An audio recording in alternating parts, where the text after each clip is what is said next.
Hi, Emmanuel here with T2S, and T2S stands for Transform to Succeed. This is a place where we train people just like you to become DevOps and cloud engineers.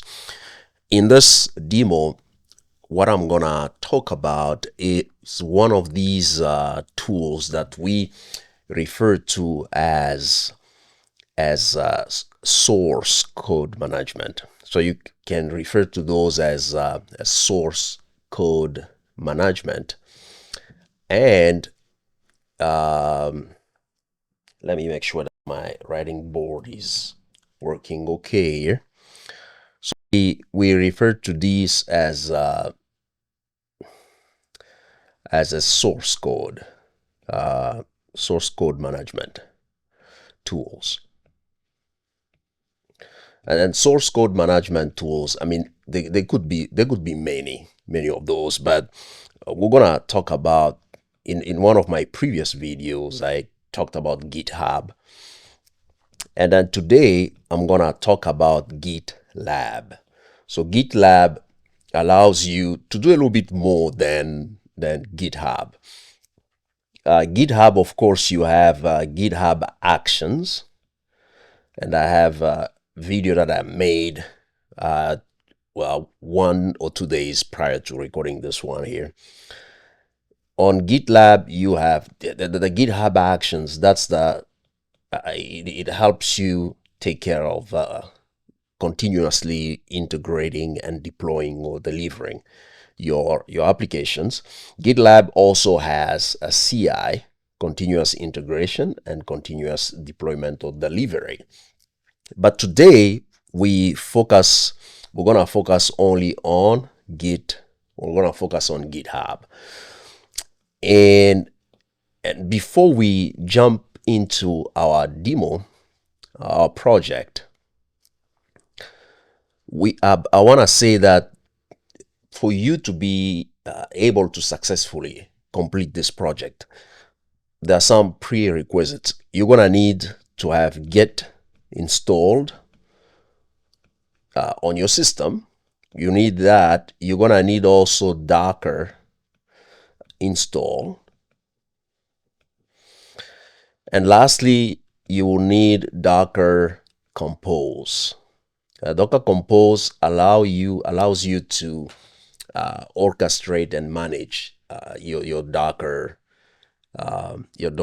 images or Docker containers. You're gonna need these to be installed, and I'll show you where you can go to get them installed. If you want to go get them installed, you will need to go to, this is my website. This is where you need to go to register for my next training. Our next training, we're gonna start on November the 16th of this year. So don't, spots are very limited. So come, go to the transformtosucceed.com here. To install Docker Compose, you go to the docker.com website. You're gonna find information about Docker Compose as well as Docker, how you can install Docker here. For Git, you go to the gitscm.com. You know, the website address that I have highlighted here on top of the, on this browser. So you go there, you should be able to download that using the command line, or you can just download the desktop version of Docker. And when you do something like that, you will get to this one here, Docker Desktop. So this is what I have, and this is what I'm using right now. And then here you will have the containers that you may have running on your local machine. These are the images. So when we install our GitLab, because GitLab, first of all, I'm gonna show you that you can go to the website, the official website, you can get a free trial if you want to, or you can sign in if you have an account with GitLab. But instead of doing that, what we want to do in this project, so our project will consist of two phases here.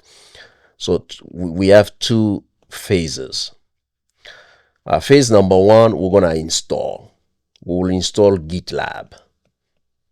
We're going to install GitLab. And there are two ways that you can do it. You can either install it on your local machine, straight from, so you just install it. Your local machine is hosting this application, or you can use a Docker container to do this. And that, you know, I've done both. I've done the local machine, and I have already a video on YouTube with that. So this one, that's done. And today, I'm just going to use this one here. And it's going to make life easier. It's going to go fast. Because again, this is the beauty of using containers or containerized applications. The containers just make life easier. And that's why DevOps and IT companies now are using Dockers instead of the VMware. Instead of spinning up a server, then you host it on your local machine or your VMware, whatever you're using for your company, and it takes, it's just complicated. So the simplest way to do it is just to use Docker containers. And that's what I'm going to show you how to do, and which will be our first phase or step or part of this project. And then we will create a CI CD pipeline. That's what we're going to do. So we're going to use, we're going to write that file and then deploy that file to GitLab, and our pipeline will be in action and then working. So that's the goal that we have here. I'm going to erase all of this, and then we will go to our command line. And at this point, I assume that you have already installed Git on your local machine. You've installed Docker, and you have installed docker-compose. So let's go to the CLI here, to our command line. And what I would do, I will also ask you to get your IP address. And how do you get your IP address from your local machine?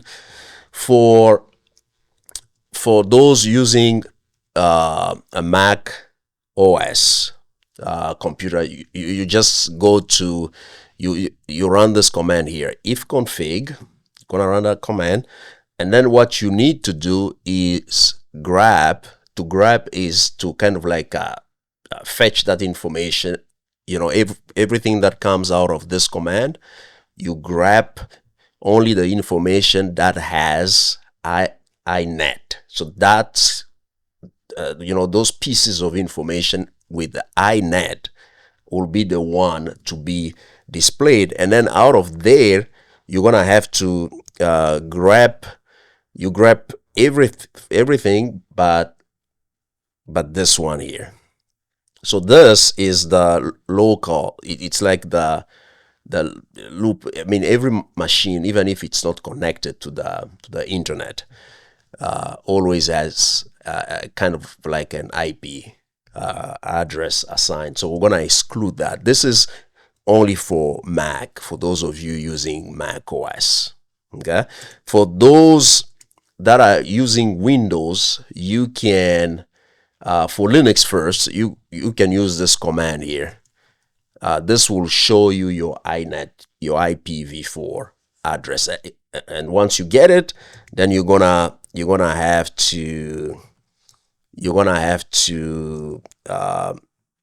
write it down someplace. If you're using Windows, you will need to use this command ipconfig, and this will display your IP address.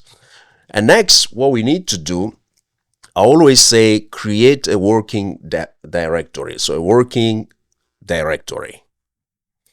And the command to create a directory that you're gonna call as your working directory is just to use make dir, and then we're gonna say t2s, or we're gonna say GitLab project.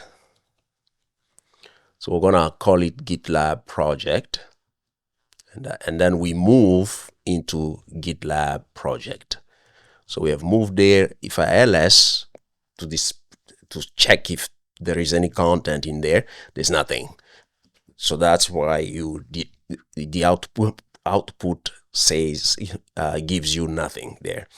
So we've done that, and what we need to do now is to either create, you can run a command to create your Docker, your Docker container.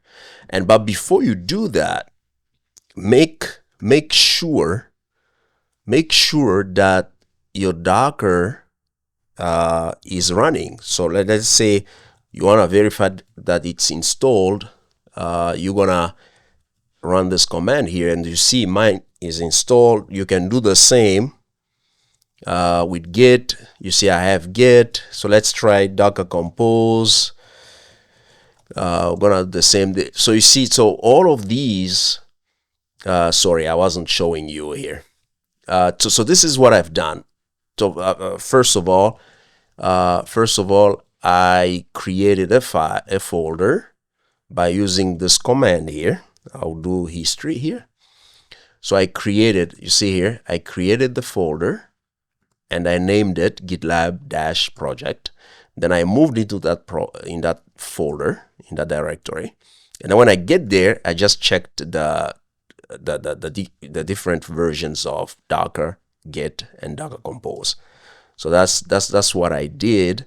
So I'm gonna go back again into my working directory. Sorry about that. And then now here, what we need to do, we're gonna create a file here. So let's say, give me a moment. Let me organize my stuff here. Okay, so this is our working directory here, GitLab-project. What we need to do when we get there is to create. We're gonna create. First of all, we'll create a docker-compose file, and then to do that, so I'll just say touch docker-compose.yml. You need that extension. You see it's here.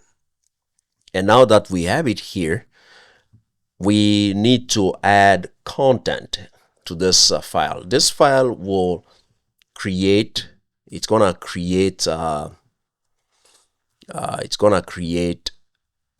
Docker container with the application that we need. So we're gonna containerize our application, and in this, for this demo, this application is GitLab.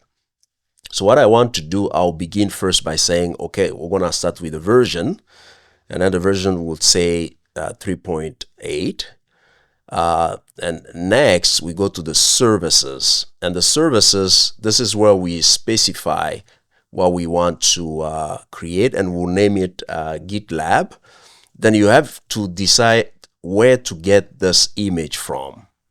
We're gonna get it from GitLab. We'll get it from GitLab.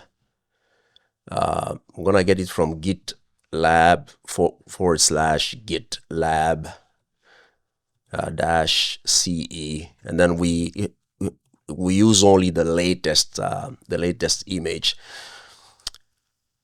In my case, I'm gonna have to specify the platform because I'm using Linux and AMD 64-bit. So, and this is a Mac OS with an M chip. So if you have one of the latest Mac computers, you're gonna need to specify the platform. Otherwise, you may get an error. But if you're using like Ubuntu or anything like that, or Windows, you don't need to do this. Okay, so you don't need to include that.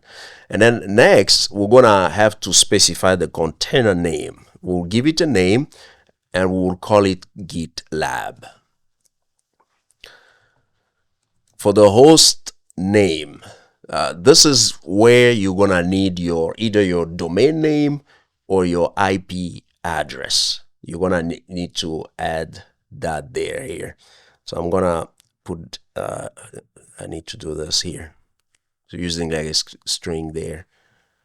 All right. So for the nest name, the host name, this is where we get our IP address, and then those are the commands that I gave you in the beginning. Like in my case, it's gonna be if config, then I'm gonna pipe that, and then from that output I will grab inet. And I'm doing this because I'm using a Mac computer. And then I'll say, okay, I don't need this one here. And then it's gonna give me all of this here. I think I might have missed something here. So it gives me everything that has inet. But what I'm looking for, it's the inet 4 here. See here? So I will just take this here. In my case, I'll clear my screen. Then I'm gonna put it here as my host name, meaning that this is the address for my application here. And then after doing the host name, what I need to do next is to say, okay, so I'm gonna have it to restart always when I run this, and then I have to open the ports. So for the ports, I'm gonna open a few ports here, and the first one will be 443. So you do for the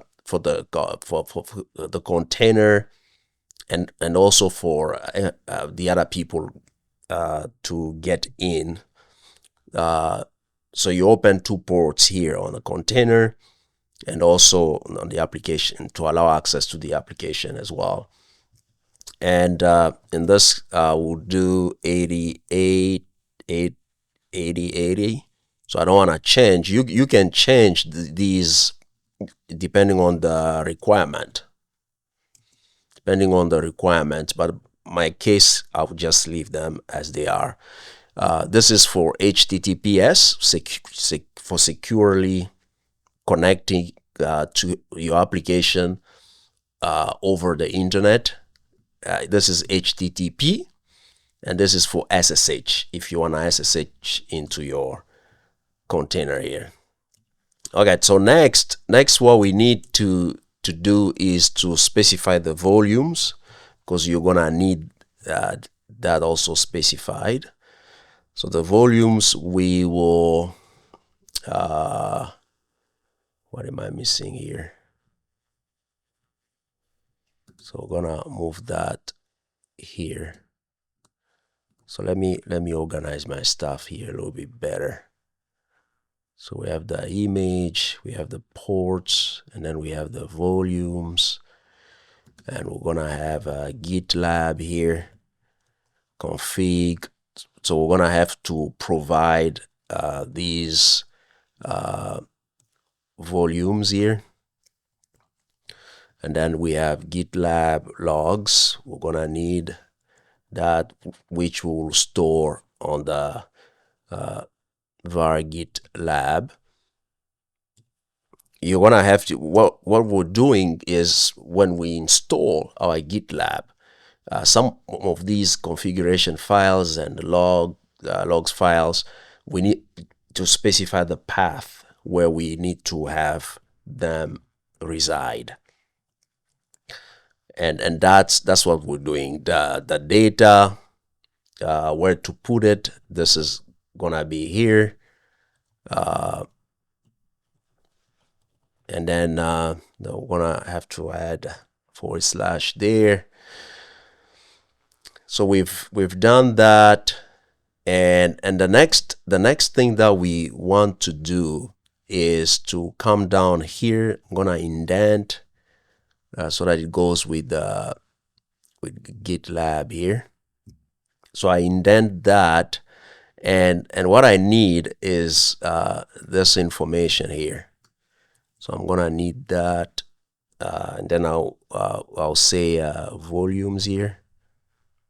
So this should go back there. Now I'm gonna indent. That'll be the first one here. And then I'll do the second one, the GitLab logs here, saying that every time what comes with GitLab when you install it, you have to specify the path where you're gonna store. Like this one here, this is going to be our path. This is going to be the path for the logs files and for the data. It's gonna be here, and this is pretty much what you need for your Docker Compose file. And the next thing that you need to do is to, now you have to make sure that your Docker engine on your system is running. So to do it, I will just go to my my screen here. I look for my Docker Compose, and I will just open it, because I have not Docker Compose, I have Docker Desktop. And when you do it, it's gonna say that you sign in, and that's how I usually just turn it on. So you're gonna do that, and when you do that, after you do it, then you run this command here, compose. You're gonna say, okay, it's gonna be up, press enter. So if everything is okay, your GitLab will be installed in just a few minutes.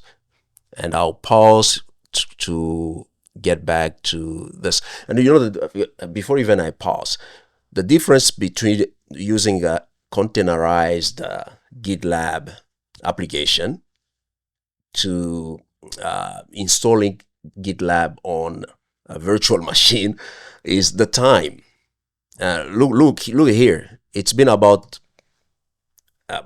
just a few seconds, less than 2 minutes, and we are almost done. But I'll still go ahead and pause the video and come back when it's okay. I did not even pause the video, and it's done. It is done. So after you run that, now what we need to do is to go now into our Docker container, and when we get there, we're gonna assign like a domain, and which we can use as our external URL. If you want to get into a container, this is the command that you use. It's gonna be id. So you're gonna use docker exec and then -it. We're gonna do this, and then the name of our container. Remember the name that we gave it is this one here, right? So that's the name we gave it. We want to run GitLab, and then we say we'll use the bash shell to do that. So now what we want to do once we log in is to we're gonna echo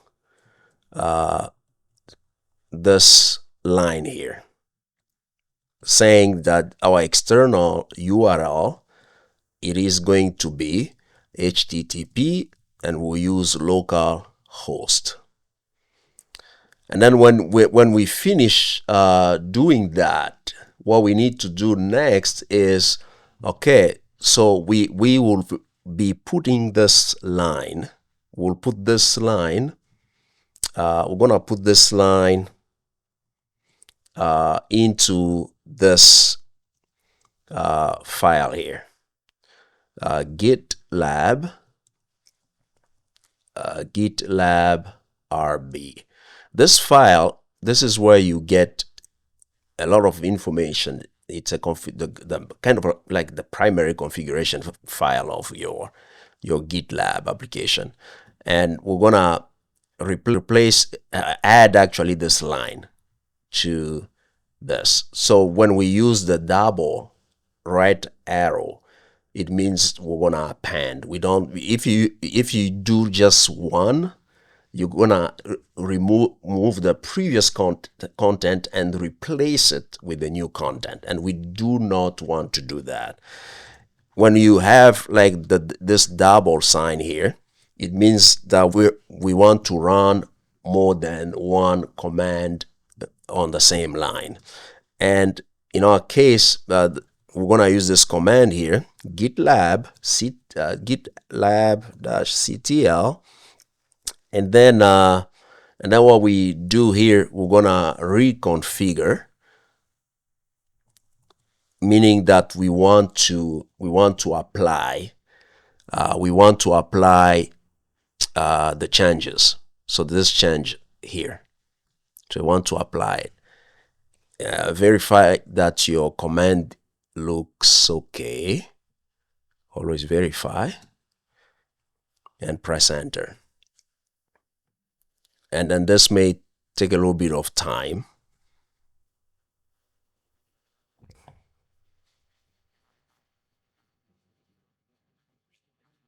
Okay, it's still doing, it's still working, and it's done now. And then you see here at the bottom here, GitLab is being reconfigured. So what we have done, I'm gonna recall the command. We added this one here to allow us to access our GitLab on our local machine. I'll go to the website here. So if we go to our website, I'll just paste the local host there and press enter. And this is our welcoming dashboard. This is, I mean, kind of like this login window here. And you use the username root for now, which is not a best practice, but we're gonna have to change that later. And for the password, if you go back to the command line, for the password, what we do here, I'm gonna clear my screen. To get your password, you're gonna, again, you remember, we are hosting our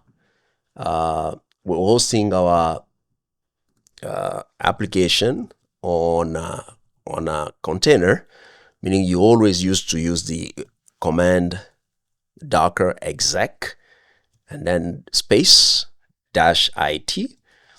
So we're gonna now go to again to our container. This is our container, remember, so GitLab container, and we're gonna grab the password. We'll grab the password from this configuration file, GitLab, and it's gonna be GitLab, then initial,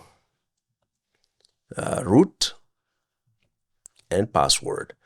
You're gonna notice that every step that we've used here, that's what you use almost if you were to install GitLab directly on your local machine. We will enter this and see if we can retrieve it. This is your initial password. You copy this password, go back to your dashboard here, then you're gonna paste it there. You can verify it, say okay, yeah, it's okay. Don't click on remember me, because you want to change this. When we get to your dashboard, you're gonna create users and then assign administrative access to one of the users only. But you don't in production, you don't use root as a user. I'm gonna say sign in, and here you are. So you are on your GitLab dashboard, and here there's so many things that you can do. You can create projects, you can create groups. Here you can also create issues. Issues will allow you to track progress on different tasks of a project, right? So you can do that. You have also merge requests here. You will have somebody to always manually approve the pools and merge request. You have a to-do list here. So you have so many things that you can take advantage of here. Here on the top left here, you have the plus sign. If you click here, you can create a new project, and which we want to do now. So let's create a new project. It's gonna be a blank project. You can give it a name. You can say like T2S project. You can call it T2S project, create project, and pick a name here. You're gonna say because you have to select the user who's taking care of this project URL. And then what I would like you to do is to give it a name like what we have here, GitLab project, your working directory. So let's do that, GitLab project. So we're gonna do that. It's assigned to the user. You may have more than one user here, and we do not see. You can make it private. You can make it public. If you make it private, project access must be granted explicitly to each user. Okay, that makes sense. You can do internal or public. And you can initialize a repository with a README. Very similar here at this point with what GitHub does. And you can also enable static application security testing, which is that the SAST will always analyze your source code for known security vulnerability. And you want to learn more, just click here.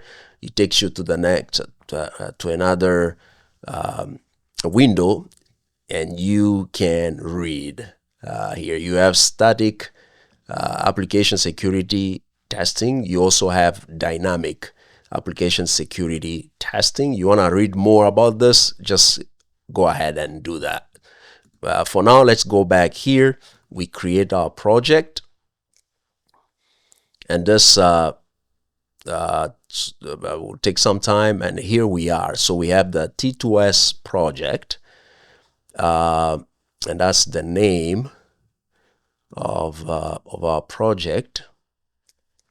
So we have our T2S project, and just like in GitHub, you see here we have we have the information here. So what we can do, if you go back to your Visual Studio Code here, you go back here, and you want to let's say you want to, I lost some audio here. It's just a very short section, but I decided to add my voice to this section of the demo project.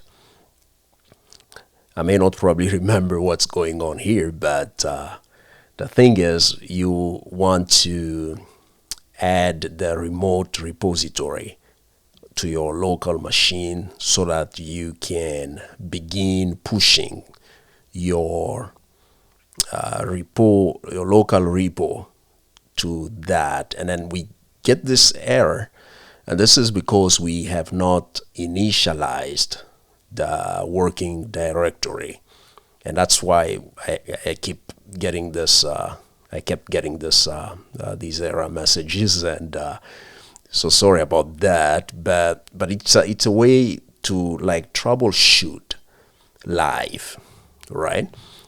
And now what I do, I git init, meaning that I initialize the working environment. And then after initializing the working environment, then you have to stage by using git add. So everything in this directory has been staged, meaning that Git can track everything here. And now we have to commit. So you do the commit, give it a name or a message attached to that, a message to that commit, and then we are able to add the remote repository to our environment. So now what we do next is to name the branch and to make sure that you use the correct name for the branch that to which you're going to be pushing your code. Then finally you use the push command, the git push command. And for you to be able to do this, you have to authenticate yourself, meaning you have to use your username as well as your password.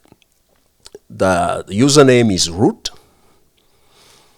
and the password is what we generated, or what GitLab generated for us, which eventually you have to change it to the correct desired password, and you have to make sure that you don't use the root user account information.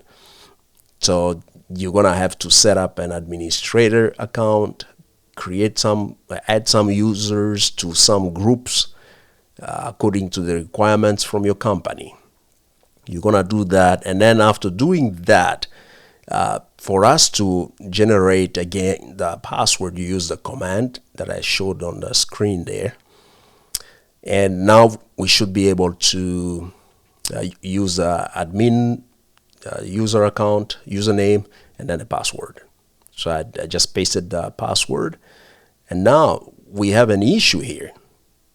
And the issue is that the branch has been locked or protected, set to be protected. You have to go to the console, take you to the dashboard here. So you go to your project, find repository settings here. You see project, and I go down to the settings here. I found a repository. You have protected branches, and I expand that. So you see the main branch is protected. And then you can unprotect, which is not the best practice in production, but for the sake of our project, we will just go ahead and do that. And when we do it, then it's gonna be okay to do what we're doing. Send it to the main branch directly, and we'll try to let's run again the command here, and it should work this time. You see, so it's working, but this is not best practice. One of the best practices.